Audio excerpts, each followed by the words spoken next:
Alors, bonsoir à toutes et à tous. Bienvenue à cet atelier porte ouverte des techniques de bioécologie. Tout d'abord, je me présente. Mon nom est Simon Dessallaire. Je suis enseignant au département des techniques de bioécologie. Je suis également coordonnateur du département en collaboration avec un de mes collègues. Je présente également l'endroit où je me trouve. Je suis dans un de nos locaux, donc un des deux laboratoires qu'on utilise au département, qu'on utilise également comme salle de classe. Donc, ça vous donne un aperçu de quoi ça a l'air. Je serai accompagné ce soir de plusieurs panélistes, dont 5 autres enseignants du programme, donc Marie-Claude Fontaine, Pierre Boisvert, André Thériault, Annie Chantal, Guy Bord. Il y a également Jacinthe Leroux, qui est une aide pédagogique individuelle qui va être parmi nous. Puis, je lui laisserai le soin à la fin de définir son rôle qui est différent du nôtre. Puis, on a également 2 étudiantes qui sont avec nous. En fait, une étudiante actuelle du programme, puis une ancienne étudiante graduée du programme, donc qui interagiront au cours de la présentation.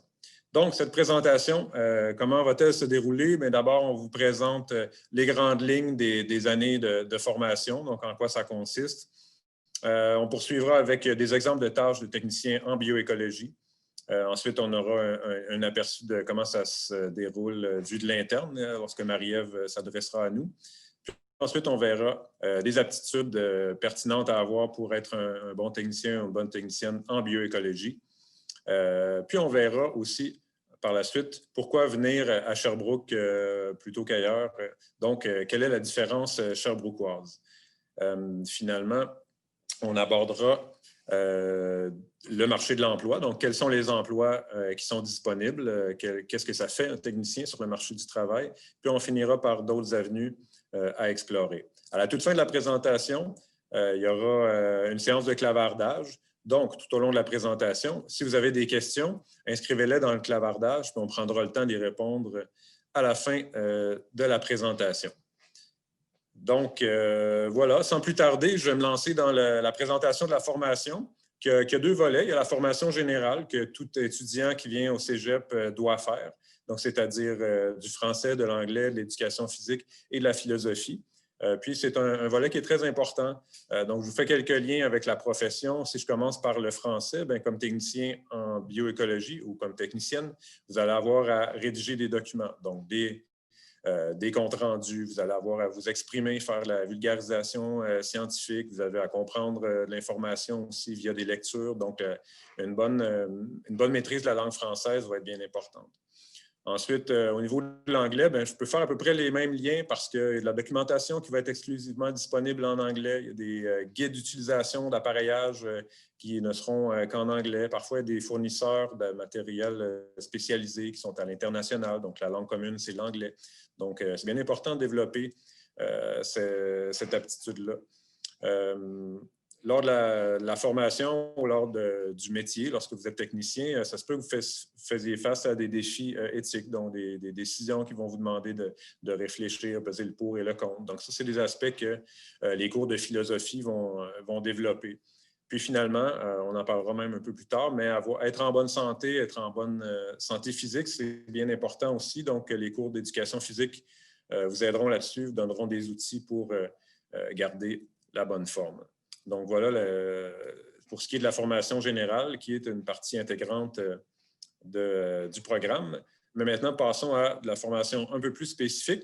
Puis, je vais passer la parole à Annie Chantal Guibord, qui va nous parler de la première année de formation plus spécifiquement. Merci, Simon. Alors, bonsoir tout le monde. Je suis Annie Chantal, je suis une enseignante en biologie. Je suis ici pour vous parler des formations qui sont données, des cours qui sont donnés par des départements qui ne sont pas associés à votre département, mais c'est une formation qui est complémentaire à votre formation en bioécologie. Donc, il y a des cours de chimie, de biologie et d'informatique. Je commence par la biologie, c'est mon domaine. La biologie, vous allez voir la cellule, vous allez apprendre les grandes caractéristiques des groupes d'animaux, des groupes de végétaux. Vous allez étudier aussi les micro-organismes qui se trouvent partout autour de nous et sur nous d'ailleurs. En informatique, vous allez pouvoir donc analyser des données que vous aurez recueillies sur le terrain et vous allez aussi apprendre à les présenter puisque ça fait partie aussi du travail de technicien. Vous aurez aussi des cours de chimie qui viennent compléter la formation de biologie puisque c'est assez lié la biologie et la chimie. Puis, parce que les milieux comme les cours d'eau, les lacs, on contient donc des caractéristiques chimiques dans lesquelles les animaux aiment bien se retrouver. Ces cours-là, biologie et chimie aussi, vous donneront des techniques à utiliser en laboratoire, donc qui sont importantes. Il y aura des cours de formation de la bioécologie aussi, comme instruments et survie en milieu naturel et cartographie en écologie, donc qui vous seront donnés dans la première année. Je passe la parole maintenant à Marie-Claude qui vous parlera des autres années de votre formation. La deuxième année va être axée beaucoup sur l'acquisition des connaissances, sur la taxonomie. Si on parle de taxonomie, on parle d'identification des organismes, que ce soit des végétaux, des animaux. Et aussi, vous allez mettre en pratique aussi certaines techniques d'inventaire qu'on fait, dans le fond, pour trouver ces espèces-là, comment on fait pour les manipuler, comment on fait pour les capturer, comment on fait pour les identifier. Donc, vous allez commencer à être un petit peu plus souvent en technique de bioécologie. Et on va commencer aussi des périodes où est-ce qu'il va y avoir des activités terrain un petit peu plus fréquemment, qui vont aller d'une demi-journée à une journée. Ensuite de ça, en troisième année, là, on mise plus sur la pratique et l'acquisition, dans le fond, la pratique des acquis à l'intérieur de projets intégrateurs dans lesquels vous allez mettre en pratique ce que vous avez appris au niveau de la taxonomie, au niveau des techniques d'inventaire et tout ça, mais en tout dans des projets qui vont être, comme je dis, intégrateurs, qui vont englober tout ça. Vous allez être amené aussi à développer une certaine autonomie dans ces projets-là, donc de mettre en pratique, comme je vous disais, ce que vous avez appris. En troisième année, vous allez commencer à être uniquement en technique de bioécologie, donc beaucoup d'activités terrain. Normalement, à la cinquième session, vous êtes souvent à l'extérieur, ce qui est de la fin août jusqu'au début novembre. Donc, c'est vraiment très pratique, beaucoup, comme je dis, beaucoup d'activités à l'extérieur. Je vous inviterai en fait à aller voir, à consulter la grille de cours sur le site web du Cégep, là, dans les programmes d'études en technique de bioécologie. Vous allez avoir le descriptif des cours à chacune des sessions, donc un petit peu plus détaillé de ce que vous allez faire. Ensuite de ça, la dernière session, sixième session, un peu particulière aussi, donc vous allez avoir 6 semaines de cours intensifs avec nous pour ensuite tomber, après la semaine de relâche, en période plus de stage. Et donc, je vais inviter ma collègue André Thériault à vous parler de ce volet-là, les stages en bioécologie. Merci, Marie.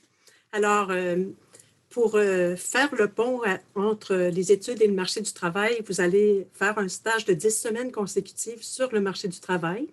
Alors, ça veut dire que vous avez à ce moment-là terminé votre formation, qui est déjà une bonne nouvelle, et vous avez réussi tous les cours, puis aussi que vous allez vous engager dans une expérience assez intéressante et très enrichissante.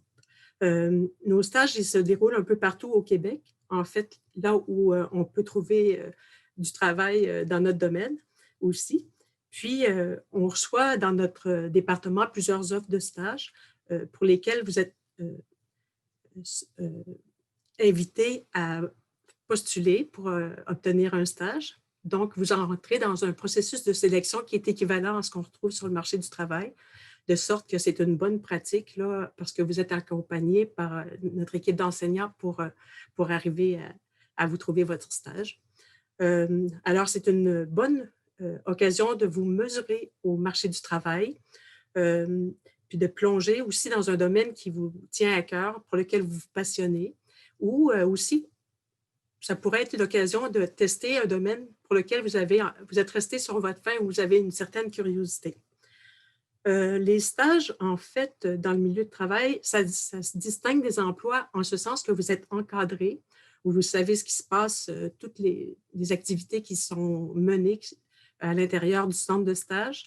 Vous faites partie d'une équipe, vous êtes encadré, puis vous avez des tâches à faire, puis il y a un suivi tout au long de vos 10 semaines de stage, autant par votre directeur de stage du centre, là où vous allez, que par notre équipe d'enseignants, un membre de notre équipe d'enseignants qui va suivre un petit peu plus particulièrement votre cheminement en stage. Puis voir s'il y a des difficultés qui se présentent et vous aider dans n'importe quelle situation si c'est nécessaire. Alors, c'est donc un stage, une très belle occasion de se faire des contacts dans le milieu du travail.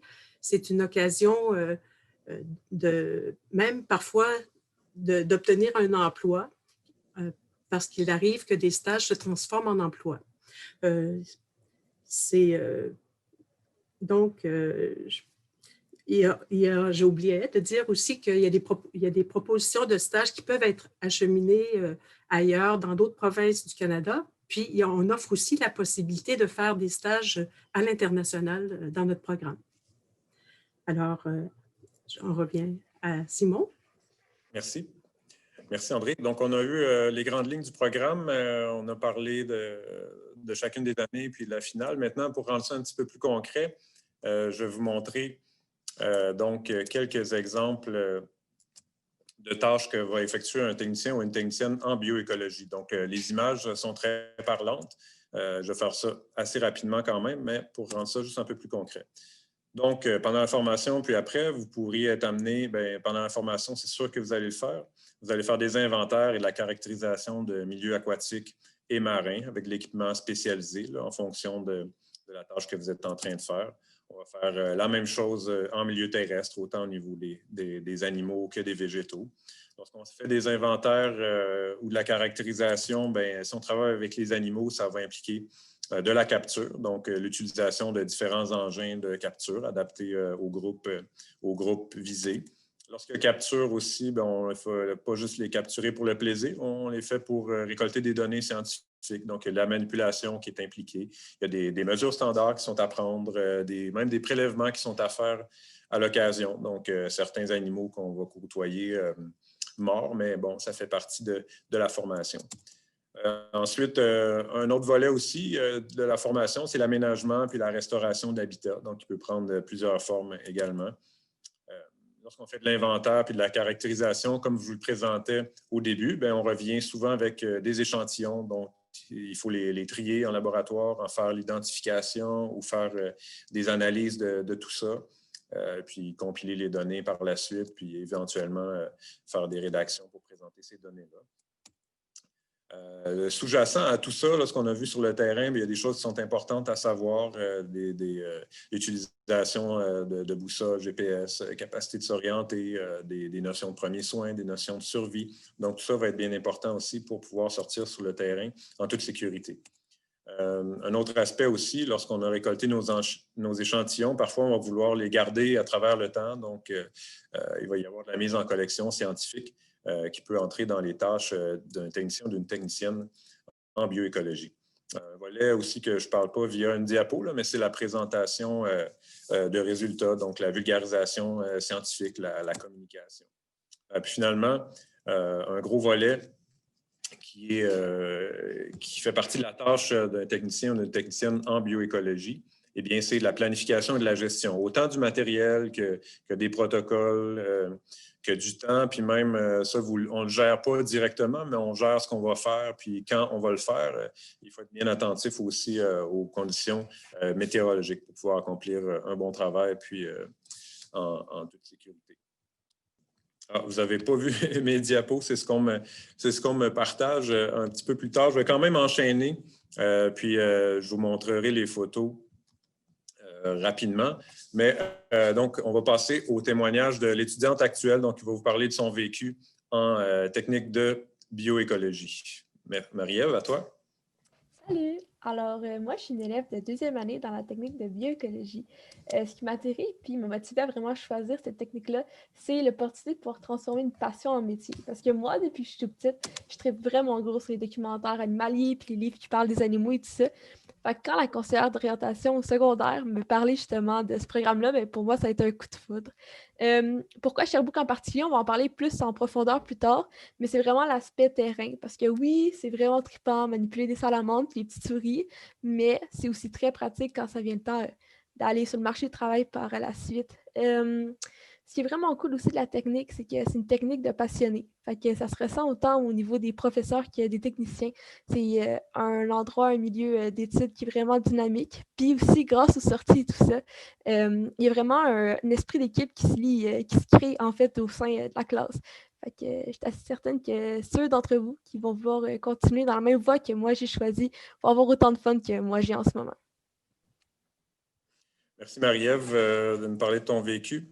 Donc maintenant, je vais réussir cette fois-ci à bien vous partager. Puis je vais passer la parole à Marie-Claude qui va nous parler des aptitudes qui sont importantes à avoir lorsqu'on vient en technique de bioécologie. Donc ça, c'est ce que vous deviez voir. Je reviendrai plus tard. Marie-Claude, vas-y. Donc, qualité et aptitudes recherchées, évidemment, ce que vous avez à l'écran. Est-ce que tu affiches, Simon, s'il te plaît? Ce sont des aptitudes et qualités, dans le fond, que vous avez peut-être déjà, mais que vous allez être amené aussi beaucoup à développer au cours des 3 prochaines années en technique de bioécologie. Évidemment, l'autonomie, la débrouillardise, l'esprit scientifique, on est en sciences, donc on doit se poser, dans le fond, des questions, s'assurer que ce qu'on fait soit correct, qu'on obtienne des résultats qui sont aussi valables. Avoir un bon sens de l'observation, évidemment, pour être capable d'identifier les espèces, autant les végétaux que les animaux, être capable aussi de regarder dans l'environnement autour pour savoir quel type d'animaux, quel type d'espèces qu'on devrait retrouver dans ce type de milieu-là. Capacité de travailler en équipe, donc évidemment, autant une équipe qui peut être formée de biologistes, de techniciens en bioécologie, mais aussi avec des équipes multidisciplinaires, parce vous pouvez travailler avec des ingénieurs, avec des administrateurs de compagnies, des directeurs de ville, par exemple, ou de municipalités, ou même au niveau du gouvernement. Vous êtes amené à travailler avec des gens de plusieurs domaines.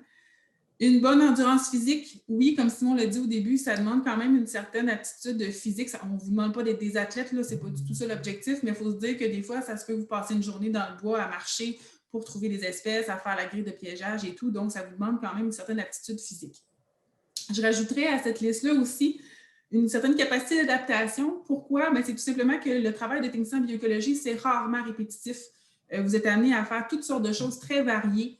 Des fois, ça va être à l'extérieur, des fois, ça va être en laboratoire, mais c'est rare que c'est un travail qui est répétitif à long terme. Donc, ça demande quand même aussi une certaine capacité d'adaptation. Et dans certains cas aussi, des fois, ça va vous amener à travailler dans différents milieux. Donc, c'est vraiment le fun, c'est très stimulant. Voilà, ça finit pas mal pour les qualités et aptitudes recherchées. Donc, je repasse la parole à Simon. Oui, en fait, c'est Pierre qui va vous parler surtout de pourquoi venir à Sherbrooke, la différence sherbrookoise. Puis pendant que Pierre parle, j'en profite pour présenter les diapos qu'on aurait dû voir pendant que moi je parlais tantôt, mais au moins vous pourrez voir les belles photos des étudiants qui sont à l'œuvre. Donc, à toi, Pierre. Merci, Simon. Bonsoir tout le monde. Alors, je m'appelle Pierre Boisvert, je suis enseignant au département en technique de bioécologie. Alors, pourquoi choisir Sherbrooke? Bien, je vais commencer par vous dire que Sherbrooke, c'est une super belle ville vivante avec à peu près tout en proximité. Là, on a beaucoup de services, 2 universités, ce qui fait qu'on a beaucoup de jeunes dans la ville. Puis en plus, il suffit de sortir juste un petit peu de la ville pour se ramasser, comme vous le voyez à l'écran, sur des terrains. Tout ce qui est en vert, c'est des terrains de jeu pour nous autres, fait qu'on va à l'extérieur et ainsi de suite. On a décidé dans un autre volet, on a décidé de former le programme plus terrain, ça fait qu'on a vraiment orienté sur les compétences, développer toutes les compétences sur le terrain plutôt que faire ça à l'intérieur comme un cours traditionnel. Ça fait qu'on est souvent à l'extérieur. Toutes les photos que vous avez vues, les images que vous avez vues au début, les images que vous voyez présentement, c'est des étudiants qui sont dans le feu de l'action. Ça fait que cette formation-là, terrain, fait qu'on se côtoie pas juste dans une classe devant un tableau puis derrière un bureau. On est dans toutes sortes de conditions. On fait du covoiturage. Ça permet de tisser des liens très forts entre les étudiants et les enseignants. Puis même chose entre les étudiants, comme le disait Marie-Ève tantôt. Fait qu'on a un lien familial très, très développé, ce qui est plus intéressant pour enseigner quelque part pour nous autres. Puis je pense pour les étudiants, c'est plus intéressant aussi d'étudier comme ça. On a moi, je suis assis, je ne sais pas si vous allez peut-être me voir à un moment donné, moi, je suis assis dans un laboratoire fraîchement rénové parce qu'on a un volet laboratoire. On a décidé d'être très terrain, mais on fait aussi, veut pas, d'identification, du travail de laboratoire, d'analyse d'échantillons. Fait qu'on travaille sur le terrain, puis on est tous en labo, mais on est tous des biologistes. Fait qu'on aime ça sortir sur le terrain, on aime ça aller jouer dehors comme tel. Ça fait que c'est une technique un petit peu plus terrain qu'ailleurs, que je dirais, puis dans la belle ville de Sherbrooke, tout simplement. Puis je rajouterais qu'on a des collections de références, des herbiers, des insectiers, des plantes, puis plein de spécimens conservés pour nous aider à développer les compétences. Aussi, on a du matériel terrain, ne serait-ce que des canots, des kayaks, des zodiacs, pas de kayaks, excusez, là, mais canots, chaloupes, moteurs hors-bord, zodiac, GPS, bref, on a une grosse flotte d'appareils pour nous accompagner à travers tout ça. Fait que je retourne à toi, Simon. Oui, merci. On va enchaîner tout de suite avec, on a parlé du programme, vous commencez à en avoir une meilleure idée, mais une fois que c'est terminé, là, que vous avez votre diplôme en poche, qu'est-ce que vous pouvez occuper comme type d'emploi? Puis ça, je vais redonner la parole à André Thériault qui va nous brosser un portrait. Alors voilà. Pour ce qui est de l'emploi, le domaine est assez touffu, l'offre est assez touffue, mais je vais donner les grandes lignes. Vous pourriez travailler dans les ministères, dans la fonction publique, soit au ministère Forêt, Faune et Parcs ou au ministère de l'Environnement. Dans ces ministères-là, pour ce qui est de Forêt, Faune et Parcs, ils font la gestion des espèces qui sont pêchées, chassées. Ils assurent le suivi de ces espèces-là pour s'assurer qu'on n'empiète pas sur les quotas et qu'on en aura à perpétuité. Puis aussi, de la même façon pour la forêt. Donc, il y a une gestion, un suivi qui se fait sur un long terme pour voir l'évolution des forêts et pour voir comment elles se comportent suite à des coupes forestières, puis comment l'industrie se comporte. En fait, on a un peu l'équivalent aussi dans la fonction publique fédérale, donc le ministère de l'Environnement, puis les ministères qui s'occupent des ressources et de la protection des ressources. Puis, dans ces ministères-là, il y a toujours des volets où on fait de la recherche auxquels vous pourriez vous joindre à ces équipes-là. Il y a des possibilités aussi de travailler dans des parcs nationaux, autant fédéraux que provinciaux, ou dans des groupes de conservation. Il y en a quand même pas mal en Estrie, puis un petit peu partout sur le territoire aussi, ça se développe. Alors, ça implique de faire de la gestion du milieu, de faire des inventaires pour ne pas perturber des milieux qui sont importants lorsqu'on fait des aménagements. Il y a aussi, comme tel, de faire des aménagements, de faire de la vulgarisation scientifique aussi. Ça peut faire partie de vos tâches dans un parc assez couramment. Il y a des départements d'environnement dans plusieurs municipalités que vous pourriez joindre pour voir à la protection des ressources naturelles, l'eau, les parcs aussi pour faire respecter la réglementation en ce qui concerne la conservation de ces ressources-là, justement de l'eau, par exemple en protégeant, en veillant à la protection des bandes riveraines, etc. Vous pourriez œuvrer aussi dans des firmes privées qui sont spécialisées dans les évaluations environnementales lorsqu'il y a un projet de développement pour limiter les impacts négatifs sur la nature. Puis, il y a des firmes aussi qui font de l'aménagement en milieu naturel ou qui font le contrôle d'espèces envahissantes. Il y a des organismes qui s'occupent de gérer ou de maintenir les qualités des bassins versants. Donc, les organismes de bassins versants, peut-être en avez-vous entendu parler, ou des zones d'exploitation contrôlées aussi, vous pourriez travailler dans ces milieux-là. Puis en fait, dans les milieux scolaires, autant au secondaire pour faire de l'assistance d'enseignement dans les sciences biologiques ou encore dans les cégeps ou dans les universités pour être assistant de recherche, puis voir à la gestion du matériel et aux différentes tâches dont on a parlé tout à l'heure. Ça fait pas mal le tour, alors on peut revenir à toi, Simon. Oui, merci André. Donc ça, c'est ce qu'on fait. La formation est axée sur ça pour que vous soyez prêts pour le marché du travail. Mais il y a une autre avenue aussi qu'on peut emprunter. Puis je vais laisser notre ancienne étudiante, Justine Letourneau, nous parler de cette avenue-là. Oui, bonjour, c'est ça. Moi, dans le fond, là, j'ai fait ma technique en bioécologie à Sherbrooke de 2009 à 2012. Donc, ensuite, quand j'ai terminé, là, j'ai décidé de poursuivre mes études pour aller faire un baccalauréat en biologie à l'Université Laval. Puis ensuite, poursuivre après ça aussi pour faire une maîtrise en biologie. puis pour finalement être présentement biologiste, spécialiste de la faune aquatique pour une firme privée comme André parlait tantôt, là, qui est WSP. Puis en fait, c'est ça, moi, je veux axer un peu mon expérience par rapport au deck back qui est vraiment intéressant, en fait, qui permet de faire la technique, puis d'ensuite d'aller à l'université et puis de sauver des années, en fait, d'université parce qu'il y a beaucoup de cours de la technique qui sont crédités une fois arrivé à l'université. Ce qui fait que moi, au lieu de faire un bac en 3 ans, ce qui est habituel, bien, avec la technique, j'ai pu faire mon bac en 2 ans. Donc ça comporte évidemment beaucoup d'avantages quand même, là. Un des premiers avantages, c'est sûr que moi, personnellement, je me suis trouvée beaucoup mieux outillée quand je suis arrivée à l'université. Je voyais vraiment une différence entre moi, qu'est-ce que j'avais fait dans mon parcours au cégep versus d'autres gens, d'autres amis à l'université qu'eux avaient fait sciences nature. Puis je sentais vraiment que j'étais mieux préparée pour affronter le baccalauréat en biologie, puis aussi d'avoir vu tout le côté technique qui est vraiment important, en fait, dans le métier d'un biologiste. Puis évidemment, bon, ben c'est sûr qu'en deuxième temps, il y a aussi l'avantage de sauver 1 an d'université, donc sauver un peu d'argent aussi parce qu'on sait que l'université est un peu plus chère que le cégep. Donc, ça, il y a également ça, mais vraiment, le point principal, c'est que j'ai vraiment trouvé que la technique m'a bien préparée pour la suite des choses. Merci, Justine.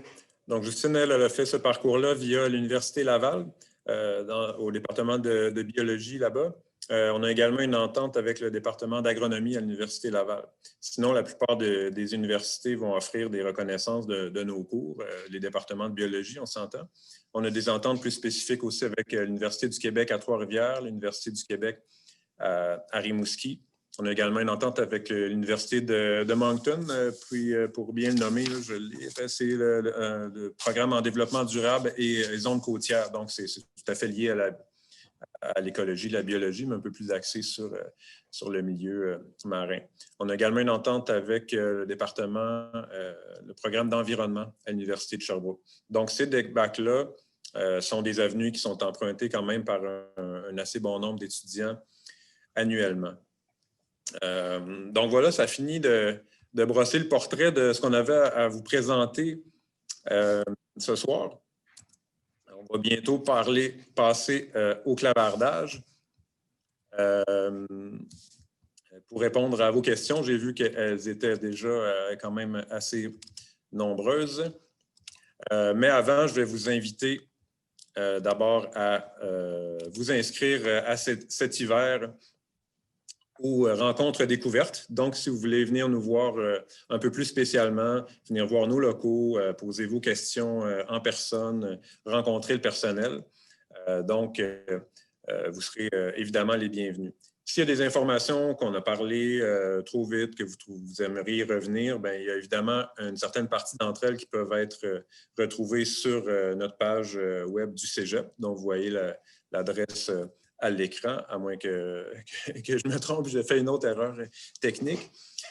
Sinon, mais si vous avez d'autres questions de d'autres natures, moi, personnellement, ça me fera plaisir d'y répondre. Donc, vous avez mon adresse courriel qui est là, simon.dostalaire@cégeps-sherbrooke.qc.ca. Sur notre page aussi de Cégep Sherbrooke, il y a des liens qui mènent vers des informations sur le métier qui vont vous donner l'information sur le taux de placement, les salaires, etc. Mais si vous avez des questions là-dessus, ça nous fera plaisir de répondre dès maintenant. Donc, je vais aller voir au clavardage qu'est-ce qu'on a comme question. Si je remonte en haut, je vais enchaîner avec une première. Donc, il y en a une qui touche les préalables. Est-ce qu'il y a des préalables pour le programme? Et pour ça, donc, je vais céder la parole à l'aide pédagogique individuelle, Jacinthe Leroux, mais en l'invitant d'abord à présenter un peu son rôle comme aide pédagogique. Donc, à toi, Jacinthe. Merci, Simon. Donc, moi, mon nom est Jacinthe Leroux. Je suis aide pédagogique individuelle. Qu'est-ce qu'un aide pédagogique? Les aides pédagogiques s'occupent des dossiers des étudiants de l'admission jusqu'à la diplomation. tout le cheminement. Donc, c'est moi qui étudie les dossiers pour savoir si vous êtes admis ou non. Et je m'occupe de votre cheminement, m'assurer que vous ayez tous les cours dans le plus court laps de temps possible. Et si vous avez besoin d'enlever, d'ajouter des cours ou il se passe quelque chose aussi que ça ne va pas bien pendant votre programme, vous pouvez toujours communiquer avec moi. Je suis à la fois votre grande sœur et votre avocate. Je peux vous aider dans tout ce qui a trait à vos problèmes un peu plus personnels, voir avec vous ce qui peut être fait. Et je peux aussi vous parler de vos droits et de vos obligations aussi. Je suis souvent celle qui connaît le plus le règlement. Oui, on peut faire ça, non, on ne peut pas faire ça, puis je vous explique comment et pourquoi. Donc, je suis vraiment quelqu'un avec qui vous pouvez communiquer là, sans problème. Pour ce qui est des préalables pour entrer en bioécologie, il faut avoir la chimie de secondaire 5 et les maths SNTS de secondaire 5 ou les 436 pour ceux qui sont dans l'ancien programme. Et vous allez sûrement, je suis pas mal certaine, vous allez vous poser la question, est-ce que c'est un programme contingenté? C'est le programme le plus contingenté au Cégep de Sherbrooke depuis les 2 dernières années. Les moyennes générales sont entre 85 et 84 de moyenne générale au secondaire. Donc, c'est un programme qui est assez contingenté. J'ai des très bons dossiers, toujours plus de demandes que de places. Merci, Jacinthe. C'était effectivement une question qui était déjà au clavardage. Merci d'y avoir répondu. Ensuite, j'en ai vu une qui passée qui touchait les salaires, donc combien ça fait un technicien. C'est très variable en fonction du milieu. Le salaire moyen, vous pourrez le voir via des références sur le site, là, mais ça joue entre 20 et 25 $ de l'heure. Au départ, parfois, ça va être moins que ça. Ça dépend de l'organisme. Si on a affaire à des petits organismes à but non lucratif, parfois, ils ont moins de moyens, ils vivent de subventions, tandis que des plus grosses organisations vont offrir des salaires un petit peu plus compétitifs. Donc, ensuite, je réponds à d'autres questions. Il y a Lauriane qui se demande, qui a entendu dire qu'on passait une nuit dehors quelque part dans la technique. Donc, ça, je vais passer la parole à mon collègue Pierre Boisvert pour nous dire si c'est vrai et pourquoi. Merci, Simon. Tu es très gentil. Alors, oui, on a un cours qui s'appelle Instruments et survie parce que, veut pas, le fait qu'on sort beaucoup, qu'on se ramasse à l'extérieur, vous êtes susceptible de vous ramasser, à vous débrouiller puis de se faire surprendre par la brunante. Fait que oui, pour éviter de le vivre une première fois vraiment sur le marché du travail, mais on le fait encadré. L'idée, c'est d'essayer de vous mettre toute une nuit dans un milieu naturel puis que vous passiez au travers. Fait que c'est une belle activité qui est très agréable puis qui démystifie un peu la forêt québécoise, mettons, vu comme ça. Ça fait que oui, ça se donne tout le temps. Ça fait que si jamais vous avez la malchance que ça vous arrive, bien, vous aurez déjà vécu ça une fois. C'est ça. C'est tout. Merci, Pierre. Je vois aussi qu'on a, je ne vois pas son nom complet, je vais dire Michael, je crois, qui pose la question. Ah non, c'est Jordan. Il pose la question si on a une entente avec la foresterie à l'Université Laval. On n'a pas d'entente officielle. Ceci dit, il y a probablement quelques-uns de nos cours qui pourraient être reconnus, mais je ne veux pas rentrer dans les affirmations que je n'ai pas vérifiées. Donc, je ne peux pas te répondre à proprement dit. Ensuite, il y a une question qui vient de... Je vais élargir mon clavardage, de Annie Provençal. Donc, est-ce qu'il y a des différences d'admission pour une élève qui provient de l'université, mais d'un domaine complètement différent? Donc, quels sont les critères d'admission les plus importants? Je crois que Jacinthe, je vais encore référer à toi pour cette réponse. Merci, Simon. Au niveau des admissions, nous, on tient compte seulement des cours qui sont faits au secondaire et au collégial. Je n'irai pas voir ce qui s'est passé à l'université. Donc, mais c'est sûr qu'à quelque part, je suis quand même consciente qu'une personne qui est capable de faire de l'université, théoriquement, est capable de faire un programme collégial.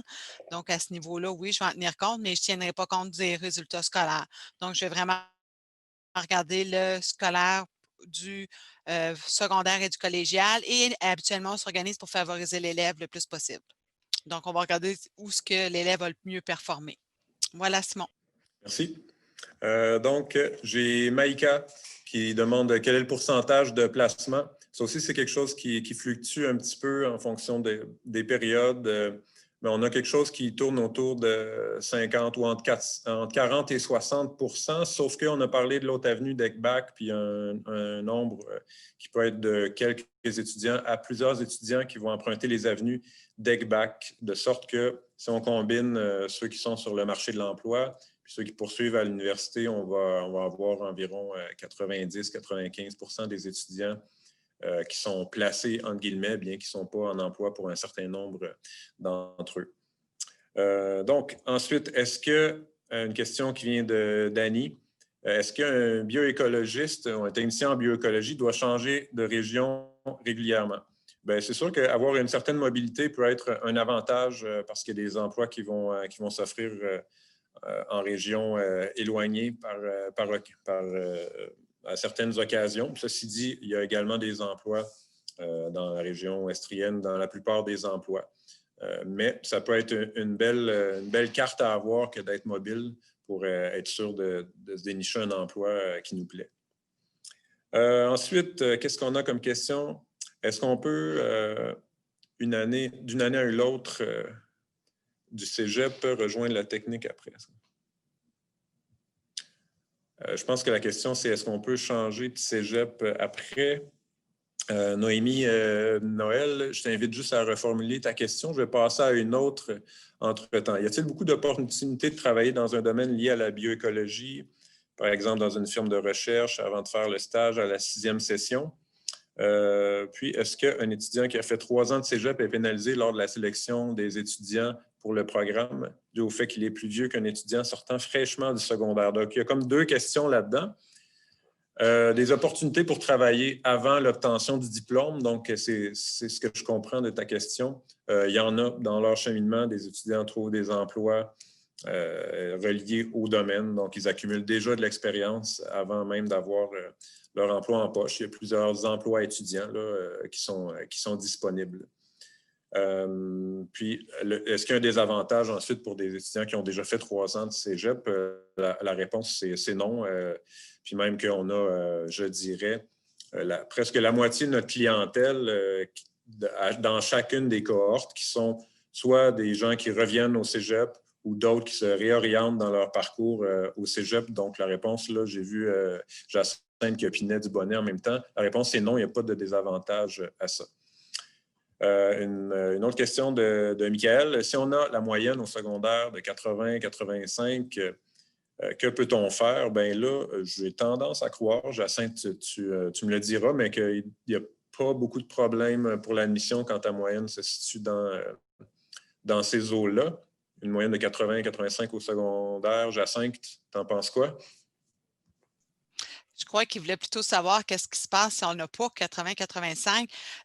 Souvent, ce qu'on va dire aux étudiants, c'est de choisir un programme dans lequel ils vont performer pour pouvoir monter leurs notes.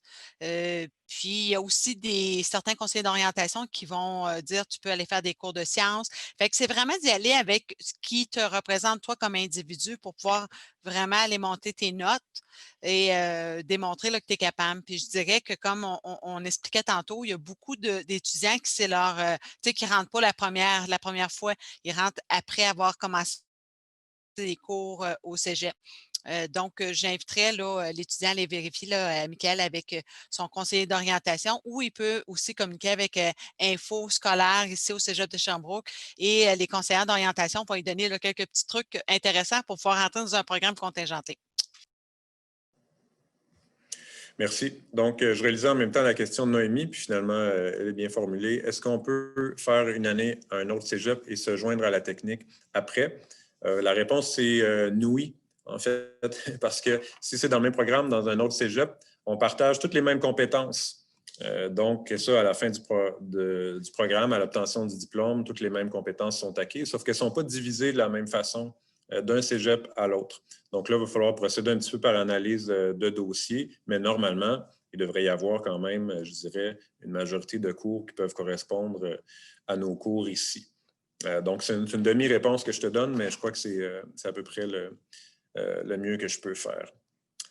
Sinon, j'ai, pour l'instant, en tout cas, une dernière question. Ce serait quoi la différence entre un biologiste, donc qui a fait un bac à l'université, puis un technicien ou une technicienne en bioécologie?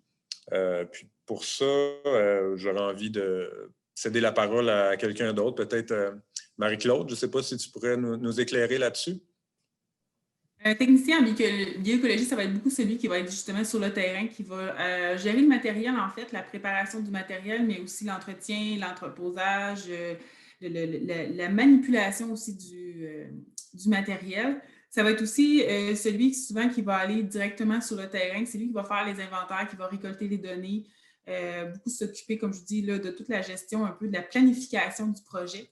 Tandis que le biologiste, souvent, c'est lui qui va, il va mettre en place le projet, qui va comme aller chercher les paramètres, les variables, peut toucher aussi un petit peu à tout l'aspect qui est budget pour la gestion du projet. Mais c'est vraiment, là, biologiste, c'est vraiment plus une gestion de projet, tandis que le technicien, c'est vraiment celui qui va venir appliquer, en fait, le projet, qui va vraiment réaliser le projet.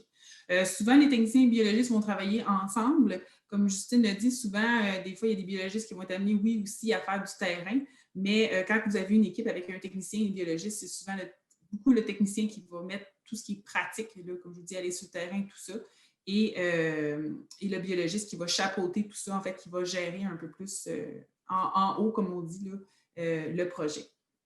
Je ne sais pas s'il y en a qui avaient quelque chose à rajouter là-dessus sur ça, mais c'est pas mal la grosse différence. Donc, si vous êtes des personnes qui sont très...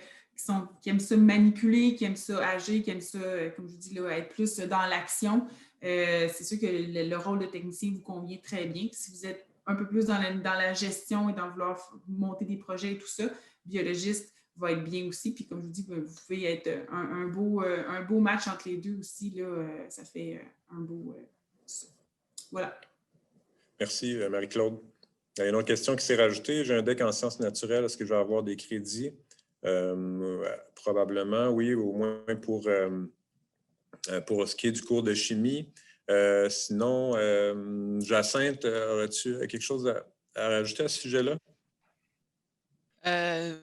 Non, pas vraiment. Il n'y a pas beaucoup de cours. Les cours, les matières contributives, souvent, on va être capable d'aller en chercher, mais pour ce qui est des matières, là, de tous les cours de bioécologie, là, souvent, il n'y a aucun crédit à ce niveau-là. Donc, le programme risque de durer quand même 3 ans.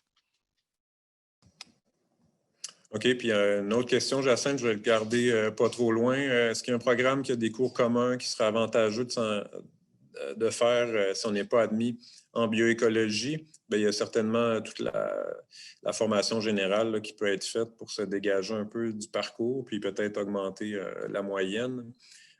Autrement, c'est probablement en sciences de la nature qu'il faudrait s'engager, je crois. Donc, en fait, Jacinthe, si tu veux renchérir, tu peux. Sinon, ben, ça serait ça la réponse. C'est ça, le programme de formation générale que tu parles, c'est Tremplin DEC qui peut être fait là, pour rentrer et augmenter ses notes. Et naturellement, sciences nature, un peu comme tu dis. Puis à part de ça, il n'y a pas grand-chose, à moins d'une autre technique qui serait concomitante, mais même là, je ne pense pas que ça vale la peine. Puis la question, je crois que c'est la même personne qui la pose. Si j'ai déjà un deck, puis j'allais en Tremplin DEC pour augmenter mes notes. Malheureusement, non. Parce que étant donné que le DEC, en Tremplin DEC, c'est juste les cours de formation générale. Et quand un cours est réussi au cégep, il est réussi à vie. On ne le refait pas, à moins qu'il y ait une problématique très particulière, mais il faut monter un dossier. Mais on n'a jamais vu ça au niveau de la formation générale. Malheureusement. Merci, Jacinthe. Donc, en terminant, puisqu'il n'y a pas d'autres questions, je remets cette diapo ici parce que je crois que tantôt, on ne la voyait pas dans sa pleine mesure. Donc, je vous réinvite à venir aux rencontres découvertes cet hiver. Vous avez le lien pour la page hébergée sur le site du Cégep de Sherbrooke et également mon adresse courriel qui est répétée de nouveau à cet endroit-là. Donc, je termine en souhaitant vous revoir prochainement, puis n'hésitez pas si vous avez des questions. Puis, je tiens également à remercier tous mes collègues et nos invités qui étaient là ce soir. Une question qui s'est rajoutée pour les rencontres découvertes. Est-ce que c'est en ligne? Initialement, les rencontres découvertes sont prévues pour être en présence. Malgré le fait on jette le contexte de la COVID-19 dans tout ça, malgré le fait qu'on soit en zone rouge, il y a des cours qui se donnent en présence, donc il y a possibilité que les rencontres découvertes soient bel et bien en présence avec les adaptations nécessaires. mais il va falloir juste suivre la situation. Je crois que c'est comme pour Noël, là. Je ne veux pas trop m'avancer, faire l'erreur que le gouvernement a faite il y a 3 semaines. Tremplin DEC est un parcours qui permet d'aller chercher les cours de formation. Oui, c'est ta réponse. Sinon, j'ai Guylaine qui est aux communications au cégep qui répond partiellement aussi à la question qui était posée. Les ateliers découvertes peuvent être par petits groupes et sur inscription avec des mesures sanitaires strictes. Donc, pour l'instant, c'est ce qui est envisagé pour mieux répondre à la question. Donc, j'en vois pas d'autres qui apparaissent. Donc, je crois que c'est là-dessus qu'on va se quitter. On va vous dire merci pour votre présence et merci à tout le monde. Au plaisir de vous voir. Au revoir.